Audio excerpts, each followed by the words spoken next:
My name is Jacob Russell, and my essay is called The Voyage of the Mayflower. The Mayflower is an amazing ride. There's so many things to do on it. I love to hang out with my friends. We always play cards, run around, and look at the water. It's the day that we take off. I pack all of my things. I pack playing cards because my friends and I love playing card games. I also packed a picture of my wife, Phoebe. While we wait for the ship, my friends and I play cards. We were playing Texas Hold'em. Bob's had a straight in his hand, and Graham had a full house. Bob said, "I'm all in." Graham folded, and I called. That means I put all in too. And guess what I had? A straight flush. I took the pot and won that hand. A half an hour later, the Mayflower approached slowly.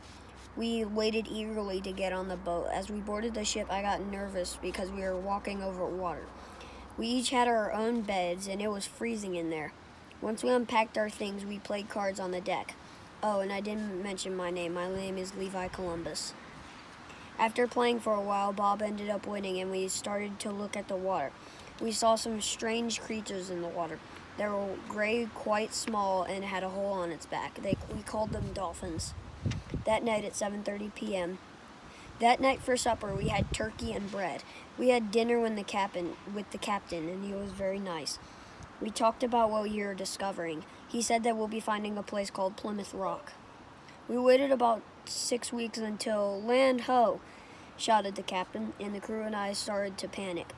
We slowly docked into the bay, got our rifles, and walked to shore. We had arrived at Plymouth Rock. When we were building a floor, I was carrying logs for cabins. I decided to take a break and wander in the forest. While I was walking, I heard something in the forest bushes. I approached the bushes slowly. What was it? It was a Native American. He observed me like a science project. In school many years ago, I'd learned sign language. I made hand motions, hoping that he would respond, and he did. He asked, "Where do you come from?" And I responded, "A fort, come with me," I replied. He followed me to the fort we built. I yelled for everyone to gather around, and they did. I introduced the other human, and everyone greeted him in joy.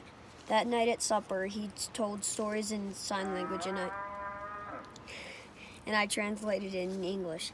He said that great spirits watch over us. That night, he slept in my tent.